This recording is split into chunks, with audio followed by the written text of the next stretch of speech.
Halo, kembali lagi di Keluar Yuk yang edisi ketiga. Kali ini kita bakal ngobrolin tentang virtual office.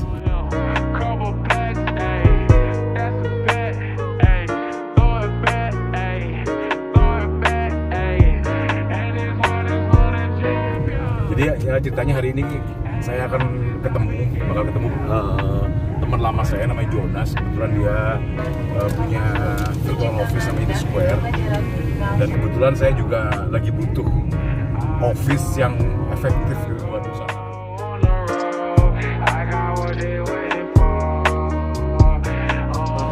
Ini tempatnya di Grapena. Kita bakal naik lift ke lantai 5. Lantai 5. Oke, kita sudah sampai di The Square. Kita coba langsung cari Pak Jonas ya. Bisa saya bantu Pak? Bapak Jonasnya ada? Ada dari Bapak siapa? Arif, Bapak Arif. temen kuliahnya. Siap.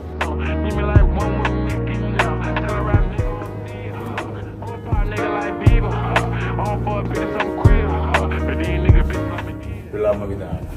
Wah, ada kali 10 tahun. Hah? 10 tahun ada. Lebih lah. Lebih ya. Lebih lah. Terakhir ketemu Jakarta deh. Jakarta ya?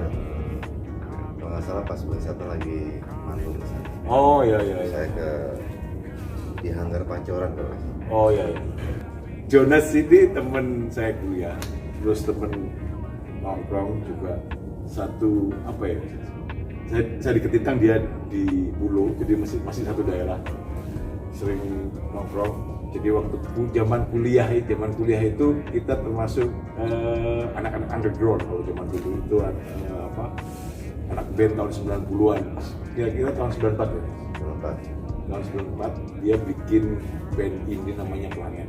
Itu band grunge pertama di Surabaya yang ngasih label bahwa dia band grunge gitu, dia tahun 94. Tapi sekarang dia Jonas ini sudah nggak ngeband lagi, dia sekarang punya usaha. Apa namanya? Kita namanya The Square Office. Ada di tempat ya? Ya, The Square Office itu sejak tahun 2012 awalnya di Jakarta. Kemudian cabang kedua itu di Bandung. Kemudian yang ketiga di Surabaya. Sekarang ini ya di Gedung Grapena. The Square Office sekarang sudah ada di 3 kota, Jakarta, Bandung, dan Surabaya. Nah, jadi The Square Office ini lebih membantu untuk pengusaha pemula. Contoh, kita kan ada 3 jenis sewa kantor. Yang pertama private office. Private office itu ruangan kecil-kecil. Kalau pengusaha awal itu kan dia tidak bakal mampu sewa yang ruang gede. Jadi kita bahkan yang dari ukuran 2x2 pun ada. Jadi untuk dua meja itu udah pas gitu ya untuk 2 orang. Tapi banyak kan orang yang memang budgetnya di situ gitu. Terus lebih sini lagi yang paling gede paling juga ukuran ya masih berapa sih, 3x4 ya, 4x4 ya ada. Terus yang kedua ada co-working space. Co-working space itu yang orang datang kantor itu hanya bawa laptop. Nah, jadi bawa laptop, mereka duduk ya, kita sediakan itu kayak meja, kursi, dan wifi. Terus mereka juga free flow ya, kopi, mereka mau bikin 2 gelas, 3 gelas sehari itu juga cuma. Kemudian kalau co-working space kan keuntungannya itu mereka bisa networking. Ya kan, di situ mereka jadi kenal orang lain. Siapa tahu bisnis mereka connecting ya kan, apa nyambung. Nah, co-working space ini kan lumayan udah populer ya, kalau anak-anak muda, anak mahasiswa pun di Jakarta tuh bahkan mereka kadang nyari co-working space hanya untuk mengerjakan tugas. Jadi nyari suasana ya, mereka beli suasana. Padahal karena kalaupun mereka sebenarnya di sebuah warung kopi misalkan, bisa aja mereka datang bawa laptop duduk kerjaan tugas. Cuma kan mungkin di sebelah itu orangnya bercanda, cikikikan gitu kan, artinya mereka tidak fokus. Tapi kalau di co-working space mereka juga tahu rules-nya ya, harus tenang. Terus yang ketiga itu virtual office. Virtual office itu jadi hanya menyewakan alamat kantor. Oh gitu ya. Nah, jadi ini sebenarnya berawal dari sebuah regulasi peraturan pemerintah. Nah, Jadi di Jakarta itu dari tahun 2008 kalau nggak salah ya, 2008 tahun 08 atau 2009 itu, bahwa kalau mau mendirikan PT atau CV pada usaha itu, alamatnya tidak boleh di alamat rumah. Oh gitu. Nah, jadi ini ada hubungannya dengan RUU Tata Kota, Tata Ruang Kota. Nah, jadi domisilinya harus di area komersil. Area komersil itu contoh di gedung perkantoran, ruko, atau ada kalau di Jakarta Istimewa itu di zona umum.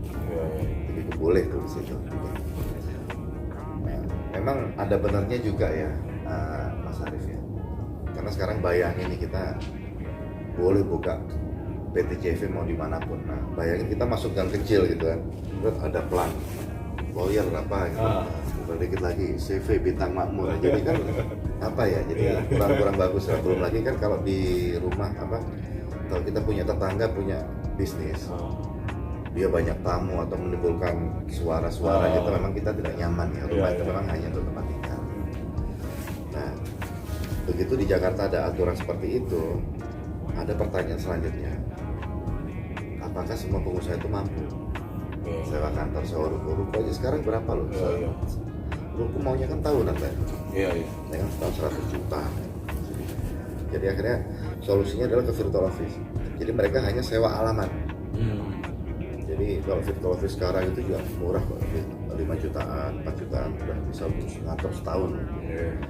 Jadi dengan mereka beralamat di virtual office tersebut, akhirnya dia bisa akhirnya perusahaan itu bisa mendirikan sebuah badan hukum usaha seperti itu. Berarti iya sebenarnya apa ya? Kebutuhan lokasi untuk bekerja itu zaman sekarang itu sebuah kebutuhan, atmosfer, suasana untuk bekerja itu termasuk ada working space gitu, terus usaha yang efektif yang maksudnya nggak harus perlu keluar banyak biaya kalau di tempat, jadi lebih efektif kalau hanya sewa tempat-tempat kecil, cuman yang penting ada alamat kantornya jelas. Betul. Kredibilitas itu juga dia pengaruh ya? Pengaruh kan. PVA Wijaya begitu dilihat sama si calon partnernya, namanya di sebuah gedung Geraha, Pena atau di mana itu kan pasti gengsinya beda. Ya. Dibanding misalkan di Jalan Haji Soleh nomor 3F ya. Udah nomor 3F lagi kan, berarti ada Gang Budu, Gang Pasar. Sivir di Gang Pasar. Deket enggo-enggoan.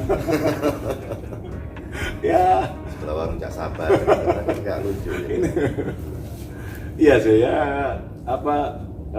sesuai dengan situasi seperti ini sebenarnya bisnismu ini sangat membantu. Jadi ketika orang patokannya itu harus berdiri usahanya tapi dengan efektivitas, jadi ini sebuah solusi sih. Jadi solusi banget. Jadi kayak ada resepsionis yang menerima tamu, menerima telepon, surat menyurat dan sebagainya, itu sebenarnya sepertinya sangat membantu. Sekarang jangan virtual office ya, kayak di sewa ruang kantor itu udah ya seperti itu. Jadi mereka itu hanya mikirin duduk aja. Jadi ketika ada surat menyurat datang, sudah ada resepsionis yang itu. Kemudian mereka tidak perlu harus pasang internet sendiri karena wifi sudah kita sediain. Mereka nggak perlu ngurusin galon, beli konsumsi, karena semua sudah kita sediakan. Wah itu apa ya, efektif banget gitu loh. Soalnya kalau itu punya sendiri, mempermudah mereka. Punya sendiri itu operasionalnya pasti besar. Iya. Buat kos-kosan nggak bisa ya? Oh nggak bisa. Buat kos-kosan. Nah, ini ada berapa jam? Maksudnya durasinya itu kalau buat stay itu, kalau kantor itu? Kantor mereka ini 24 jam? Oh enggak, ada jam operasional. Jam operasionalnya jam berapa? Standar lah jam 8 sampai jam 6. Oh gitu ya? Jam 6 malam ya? Iya 6 sore, jam 8 pagi sampai jam 6 sore. Banyak kan juga orang datang juga jam 9, setengah 10. Ini lokasinya di Geraha Pena lantai 5. Ada 5. Aksesnya enak, parkir juga enak ya? Oh iya, kalau Geraha Pena itu memang gedung legend. Iya. Ya, gedung legend dari zaman dulu udah memang dikenal mewah dan bagus. Ya. Nah yang saya suka dari Grafena dari dulu itu, kalau saya kan memang asli orang Surabaya, tapi terus 2006 merantau ke Jakarta. Jadi Grafena itu satu, lahan parkir. Kamu kalau parkir di sini, Mas Ari pernah nggak ngerasain kita di sebuah gedung parkirnya sempit banget, kita mau belok takut baret gitu kan di ujung-ujungnya gitu. Kalau sini tidak bakal ketemu. Oke. Terus tempat nongkrong, kalau di gedung lain mungkin gedungnya mewah tapi mereka punya kantin satu yang menunya ya apa adanya. Dan kalau di sini kan macam-macam, ada apa tadi ya, banyak lah franchise-nya. Iya, iya. Ada Starbucks, Oke. ada Hokben. Yang jelas kalau strategis lah kalau di sini itu mau kemana-mana. Jadi kalau luar kota pun maksudnya kayak saya di Sidoarjo juga dekat. Kalau mau ke kota itu jadi jalan bisa gede. Cuma memang jujur gini, kalau saya ya mungkin karena dulu sih aku lihat udah yang ya mungkin tahun awal-awal 2000-an Grafena ini mungkin karena di Surabaya kan office building kan tidak semasif sekarang kan, dulu banyak banget. Tapi sekarang itu orang mungkin berpikiran nyari Surabaya Barat aja karena di Surabaya Barat kan lebih masif ya pembangunan. Iya. Atau mungkin nyari di tengah kota gitu. Tapi kalau menurut aku ya, bukan sekalian ngebagusin tempat saya ya, tapi suasana itu yang kamu tidak bakal dapat di tempat lain. Iya, kamu kalau di tengah kota terlalu hektik. Oke. Iya kan, terus kalau di Surabaya mungkin cenderung lebih panas ya, lebih panas. Kalau di sini tuh homey gitu di Grafena itu beneran banyak tempat kopi, tempat ini itu kita mau nongkrong itu enak.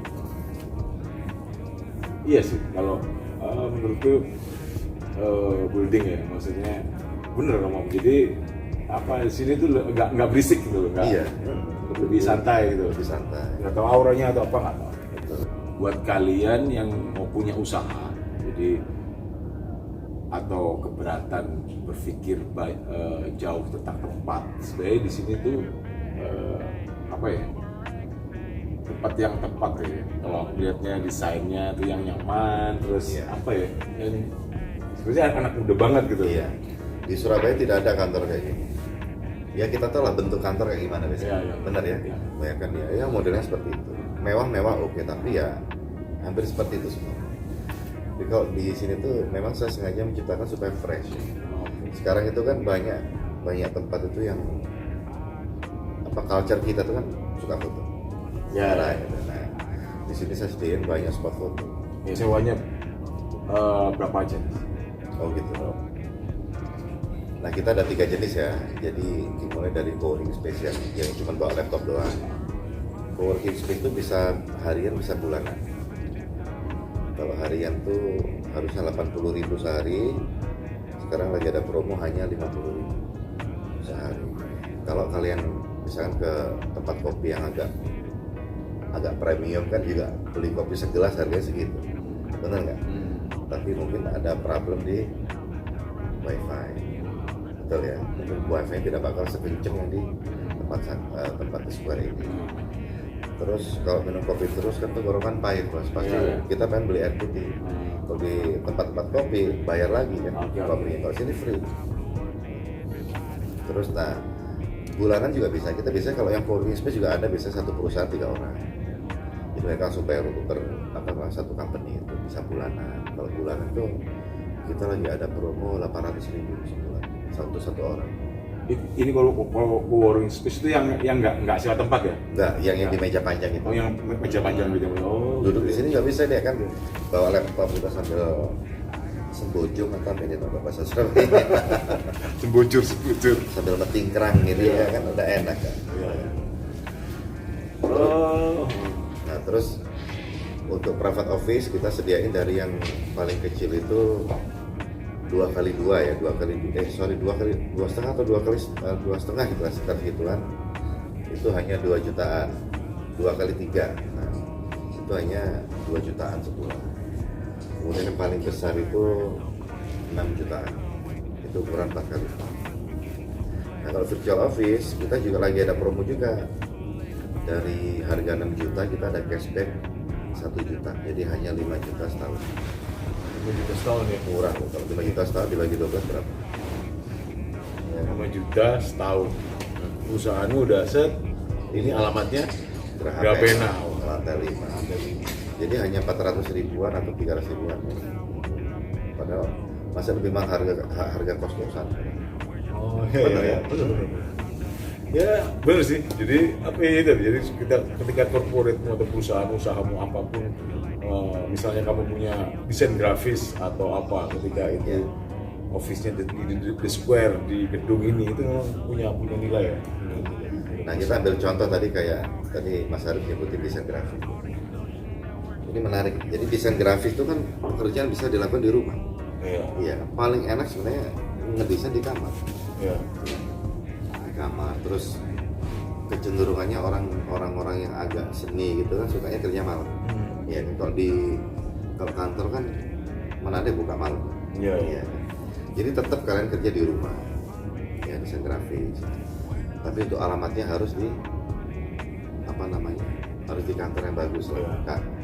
Karena kalau kalian sudah maju, kalian kan tidak mungkin customer kalian itu hanya orang-orang perorangan, tidak mungkin. Kalian pasti pengen masuk ke instansi, ke perusahaan besar seperti itu. Nah kalau udah masuk di level itu, kalian butuh alamat yang bagus. Oh ya, di Jakarta sama Bandung kan kebanyakan itu member-member kami adalah masih usia 30-an. Banyak termasuk kak lawyer tuh anak baru lulus masih umur kuliah masih umur 29. Mereka bikin law firm sendiri bertiga berempat. Dan kalau contoh kayak lawyer itu kan sebuah pekerjaan yang jarang didatengin kliennya ke kantornya, tapi dia yang harus ke kantor kliennya. Jadi artinya kebutuhan kantor fisiknya pun juga tidak terlalu urgent. Mereka bersifat konsultan.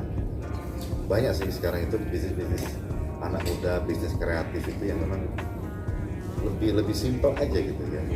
Tidak perlu punya setapan kantor yang keren atau yang mahal gitu. Ya sih yang aku bayangkan ini kayaknya memang sebuah kebutuhan yang next ya, akan datang. Jadi yang kita bayangin bahwa kayak kita main anak tongkrongan main band sih sebenarnya. Bayangin kita nongkrong sama-sama di studio ya. Di studio sama-sama kamu punya band ini, punya band ini. Aku mau latihan, sewa tempat. Di situ studionya ada buat recording apa ya seperti itulah. Jadi kita ngumpul dari satu tempat, satu alamat usaha, kita nongkrong, ada yang di co-working space, ada yang dia punya office di tempat kecil, tapi kita ngumpul dalam satu alamat. Jadi kita misalnya, aku ada meeting, mas itu jadwal kosong nggak tanggal ini, gue meeting ya. Seperti itu. Jadi ketika profesi itu dinikmati menjadi passion yang fun gitu. Betul. Dengan suasana yang seperti ini kayaknya sih oke nih. Jadi untuk industri kreatif untuk otomatis ya. Betul. Dalam masa kayak gini ketika kita butuh efektivitas, jadi virtual office ini akan bisa bertemu dengan banyak usaha-usaha lain yang mungkin bisa connect ya. Betul. Poinnya di situ sih. Sampai mereka bisa berkolaborasi. Kemudian memang katanya memang kayak virtual office atau co-working space itu future office lah ya. Jadi future konsep ya. Jadi konsep masa depan. Gitu. Aku pengen keliling-keliling. Keliling mana? Keliling space ya. Keliling kota. Keliling kota. Di sini. TikTok and we taking notes.